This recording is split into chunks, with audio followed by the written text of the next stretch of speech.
The long-awaited return of The Last of Us Season 2 has finally graced our airways, and I will say that even though it's only been one episode, I will say so far it seems that it was well worth the wait. They have done a lot to improve the show. They may have gotten a bigger budget for this season, but even so, it seems like the town of Jackson where they're staying at is definitely more lived in. You could see that it's more vibrant than when we first left off of it last season. And we can see that Joel and Maria have done their best to try to expand the settlement and allow new people to come in and keep it growing, even though Joel's having problems trying to keep the space to fit everybody. And he does complain that Maria's letting a little bit too many people in there and that they need to look out for their own. Still, we could say that Joel is trying his best at this particular time, trying to get everything right. And even though we know that the main threat to humanity are the infected people, the clickers, and everybody else that we see, they did a good job explaining how right now the tension between Joel and Ellie has festered. And yes, they try to downplay it, that she's just a teenager, she's going through emotions, this is what it really is. But we know at the end, it's all about the actions that Joel took. And that even brings us to everything that we see in the beginning when we get introduced to Abby and she's talking to her people and all the fireflies are killed. Again, we have to understand that Joel killed 19 people in order to save Ellie. Now, he may justify this himself, saying that he did the right thing killing these people to save this one girl's life, but is it really the case? Did he really have to kill 19 people? And it wasn't just like he killed 19 soldiers, he killed 19 nurses, doctors, staff, everybody that was in there. And the only thing they were trying to do was come up with a cure for humanity. So is one girl's life the whole world's population if they could have probably figured out a cure by using this girl's blood and all her genes?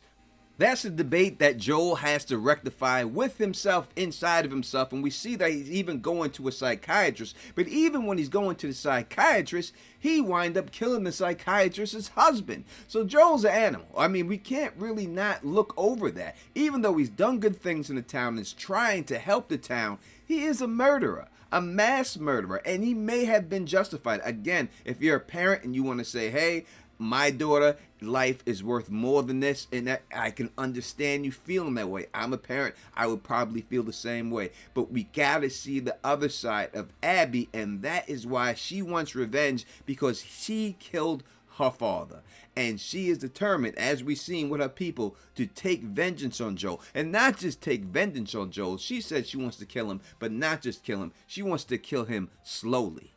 As a person who has played the video games, and when I seen the casting of Abby, even though they gave her the same exact hairstyle, I had problems with this casting. And the reason why is that we see at the end of the episode, 5 years later, that she has finally caught up to where Joel is staying and her and her people are standing outside. But the character of Abby is so obsessed of finding the person who killed her father, not just her father, all those people by himself, single-handedly, that she does not go into it just thinking she can take down the world by herself. And that is what leads this character to train and to work out for 5 straight years, to prep for this eventually encounter if she ever gets the chance, because she's nervous and she knows what this man can do. And I think the fact that we see them at the end and this girl is the exact same size, that it takes away something from the character of Abby, because we need to see that weightlifting, that bodybuilding person who was so obsessed that she got her body into this physical strength, into this way, so that she can confront Joel finally. And I know that they tried to do a little juxtapose Ellie training in the beginning and fighting somebody and showing that even though this guy was much bigger than her, then she was able to still hold her own and do all right. Even though the guy did hold his punches, he did say that, and she did not want him to do that. But I understand, and I do understand that those two people, if they ever were to cross paths, we could see that they are both the same size. So maybe that's what was going through the peoples when they did the casting, that they wanted to have these two girls a little bit at the same size. Before we keep continuing on, I just wanted to say, if you can and you like the content that I'm giving you, I try to give you the most honest reviews out there. Subscribe to the channel for more of that, and please hit that thumbs up button. 500 is the like goal. There are a lot of people covering this show, a lot of bigger channels than me. The only way I stand a chance is if you help me, and I need to get to 500 likes, so help me out. We have seen Joel as the animal, as the mass killer, but this season they want to set Joel up as a caring person. Now, he does have a heart. He does care about things. He's not as hard as he lets out. You know, when you show him with his brother and his nephew and everything that he does for the town, we can see that he truly does care for the town, but the man does have a lot of blood on his hands to get to this point.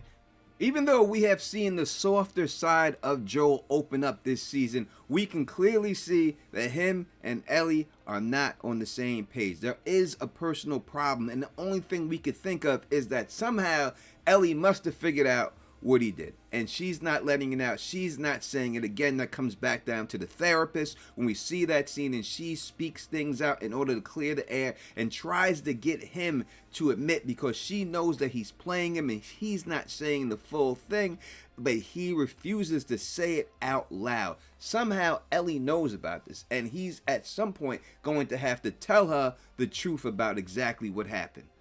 One thing I really hope they do, and I think it's the most important thing for them to do in this show, is to keep the infected people as the threat, as the pure threat, not just to the town, but to all of civilization. Now, we hear during the meeting, the lady said that she has a feeling about a horde, and we see in the beginning that Ellie is out there hunting them and shooting a couple of them out there and killing the strays.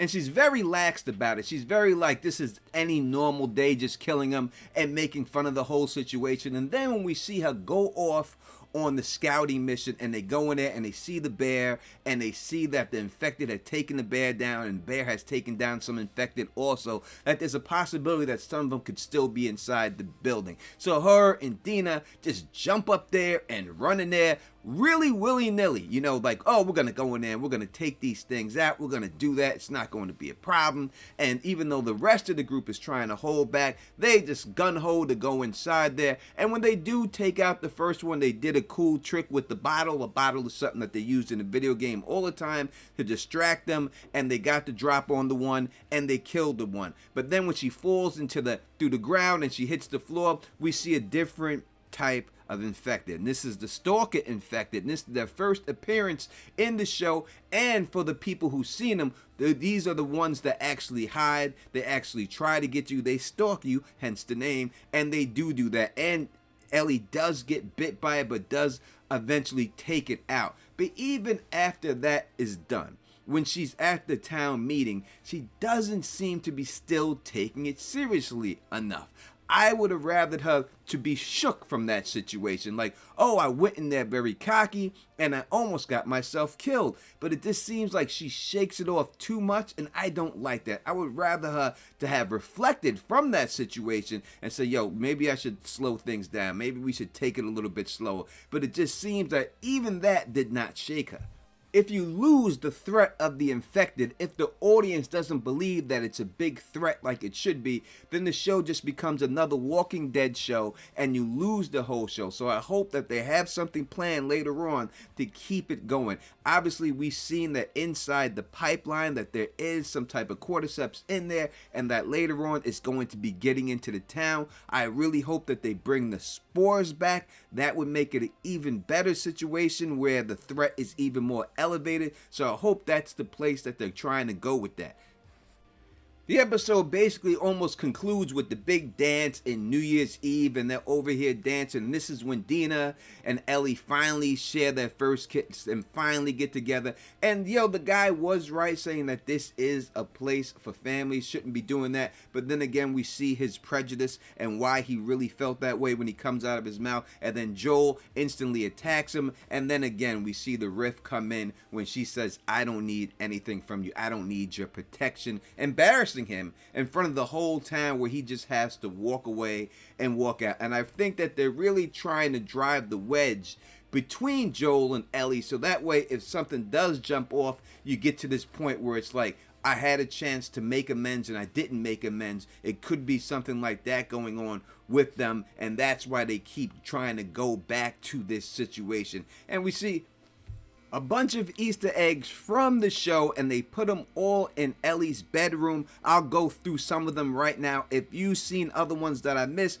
please let me know in the comment section. Number one, first and foremost, is the butterfly guitar.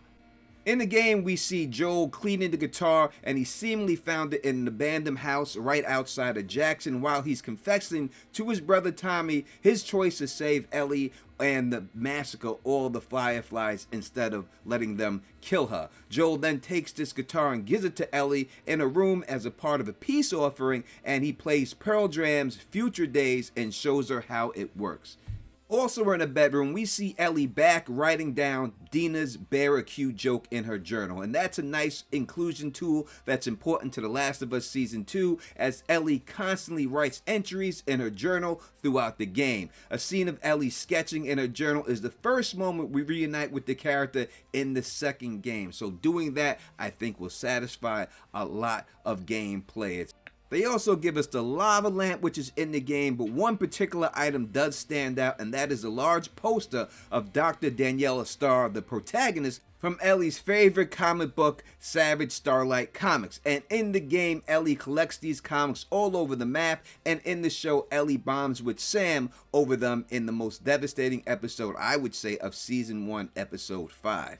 You can also see that there's a bunch of posters from the 1969 moon landing, and you can remember that Ellie is an avid space fan, and she told Joel in Season 1, Episode 6 that she wanted to be an astronaut when she grew up. There's also a ton of music references in Ellie's room, and not just talking about Nirvana's song that we hear her blasting throughout the scene. The camera pans over the tape cassettes, and there we can see John Denver, Bryan Adams, Glenn Campbell, Marie Lynn Hammond, and there's a few more that I just can't make out. There's a White Stripes record on the wall, as well as a poster representing the Strokes. When it comes to Easter eggs dealing with the show and the video game, I am glad that they included them. I think it's a good wink and a nod to anyone who bought the game, and anyone who did bought the game is the reason why they even have this show in the first place. So I'm glad that they're giving those fans, like myself, something to look at and something to notice and remind us of the game that we loved when we played it. But straight up and down, I really believe that it is a solid opening episode. I did not expect it just to be balls to the wall right off the bat. I'm glad that they did some character building and are trying to set things up. I do have concern over the casting of Abby 100%, and I'm going to do a video, a spoiler full video, so if you don't want to know that, avoid that video, but I'll do a spoiler full video on exactly why I think that this event, when it does jump off with Abby, that it may just ruin the show and it may be the downfall of the show. And I really don't know in my heart of hearts if the show can recover from it. Not that I wanted to. I would love the show to continue for 4 to 5 more years. I would love to see it keep going. But I don't know if it's going to happen that way or if it's possible for it to happen that way. But I will get into all that in a different video with spoilers. And I will also be doing live streams like I do every Sunday at 7 o'clock p.m. Eastern time. So join me and Fill the Issues Guide. You can call in live and tell us your thoughts of the episode and what you expect to happen in the next episode. Now, obviously that I played the game, I'm aware of certain plot points, but I'm hoping that they do things that weren't in the game, like we've seen already from Season 1, that I can actually just get into and just watch and be amazed at exactly what happens to it. Makes it more fun for me. It makes it more fun for everybody watching the show. We didn't get a lot of Ellie and Joel scenes this episode. Not a lot. The ones we got were important, but we did not see them at all together. I think maybe twice in the whole episode. We did get a lot of Dina and Ellie, and I will say that the actress who plays Dina and Ellie definitely have great chemistry together. They definitely play off of each other, and I think that that is a good casting. They did a really good job there.